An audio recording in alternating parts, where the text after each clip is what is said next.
Yahya Sinwar could be hiding in the tunnel system underneath Rafah, using hostages as human shields. Dan Arbel is a scholar in residence at the Center for Israel Studies at American University. I do want to bring him in to talk a little bit more about all of this and the latest developments there. Thank you so much for taking the time to be here with us today. Thank you. Good morning. Good morning. Well, first off, I want to talk to you a little bit about the possibility of those International Criminal Court arrest warrants being issued for those high-ranking Israeli officials. What do we know about that overall, and what would be the significance of those arrest warrants? So there are reports, media reports mostly, that the ICC, the International Criminal Court in The Hague, is intending to issue warrants for the leaders of Israel for breaching of humanitarian law. And that means that if an Israeli leader like Benjamin Netanyahu or Defense Minister Gallant or Chief of Staff Halevi travel outside of Israel, they could be handed a warrant for their arrest at any point of entry in 120 countries throughout the world. That's what it means practically, and symbolically, it means that Israeli leaders are basically become outcasts or are not able to travel and are further isolated, and kind of bringing Israel to a level of nearly, if not fully, a pariah state. This is extremely unusual that such a decision is made, and actually, especially in such timing, the war is still ongoing. Usually in the past, warrants have been handed, in the case of the former Yugoslavia, after the war was over, long time after. This, in the midst of a war, is extremely unusual. And therefore, it makes me personally doubt how serious these reports are. The ICC itself has refrained from responding officially to reporters asking them about it. So, it could just as well be the case, but we have to see whether this actually does take place. Hopefully it doesn't, but at this point, it's hard to tell. And to put it frankly, it does sound like Netanyahu has really said, I don't care. If there's an arrest warrant issued, it changes nothing about the war itself, right? Yeah, well, he did say that, but having said that, he is extremely concerned, of course, that if such a decision is made, then it reflects on him first and foremost, and then on Israel as a country, yeah, it makes things much more difficult. And while it won't maybe affect the war on the ground, it certainly does create additional problems for the state of Israel. And I think he's personally is very, very concerned about it. Do you think in any way it could have an impact on this potential truce deal, one that's been discussed, a lot over the past several months, but could it have any sort of impact on a truce between Israel and Hamas? No, I don't think this particular ICC decision or reports about it or possibility that they handle warrants will impact the actual discussions between Israel and Hamas. Those are separate, and those are taking place as we speak, currently spearheaded by Egypt, that is talking to the parties and trying to bring to a deal. So I don't believe that will impact the situation in the negotiations. But it's certainly something that to consider down the road, as this is something of a major concern for the current Israeli leadership. I want to talk about Gaza leader of Hamas, Yahya Sinwar, because there's been questions over the last several months about obviously his whereabouts, but about his medical conditions, his health overall. What do we know about where he could be located? I know there's different reports that have circulated saying that he could be in the tunnel system underneath Rafah, part of the reason for that overall Rafah operation that Israel is going to perform. Yeah, it is believed that he's still in the Gaza Strip and still hiding in one of the underground tunnels underneath somewhere in southern Gaza.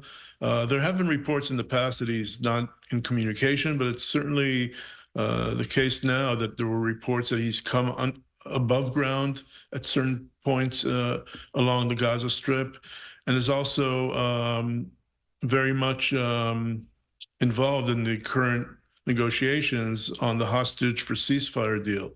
So particularly, I think that there's a good chance that he's hiding under one of those, in one of those tunnels under in and around the city of Rafah in the south of the Gaza Strip. And there's a good possibility that, as you've noted, that he's with him. There are quite a few Israeli hostages that he is using as human shields, unfortunately. And I want to talk a little bit more about the hostages, because there has been discussion now for several months about a potential deal. There's been talks that have been underway, and it sounds like recent reports are saying that Israel is open to exchanging 33 hostages versus the original 40 hostages. Is that more likely that Hamas will agree to that? I know it's very difficult to get into the mind of a terror organization, but does it seem like it's more likely they're going to accept 33 hostages versus, let's say, 40? So first of all, I agree with you. The fate of the 133 hostages, I think should be Israel's top priority, and anything should be done to bring to their return. As for the number, Hamas has mentioned that it would return 20. Israel insisted on 40. And now we're hearing the number 33. I think that's one of the, it really depends on what Hamas will be requesting in return for these hostages. Because, if it's just the release of Hamas prisoners held in Israeli jails, that's one thing. And it's not going to be an easy decision for Israel, but it most likely will take place. But then Hamas is also demanding the end of war and the full withdrawal of Israeli forces away from northern Gaza, and allowing Gazans to return from the south of the Gaza Strip to the north of the Gaza Strip. So there are all these conditions that are now that are said to be Hamas conditions for this deal. So it's not just the number of hostages; it's also other issues that are intertwined in this very complicated and sensitive negotiation. As these negotiations are still getting underway here, we know, I keep saying it, but it's been months upon months that these discussions have taken place. Is it possible we see that Rafah operation by Israel postponed even more as we do see these talks continuing? This morning, Netanyahu vowed that with a deal or without a deal, the Rafah operation will go forward.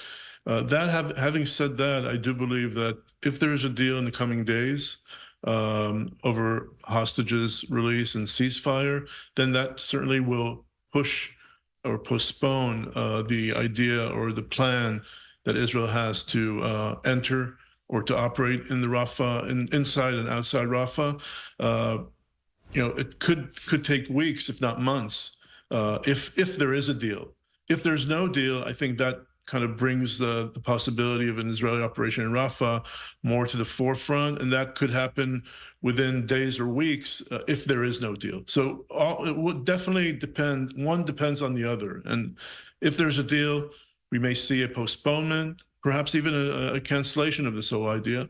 If there's no deal, then we'll see it move into effect pretty soon.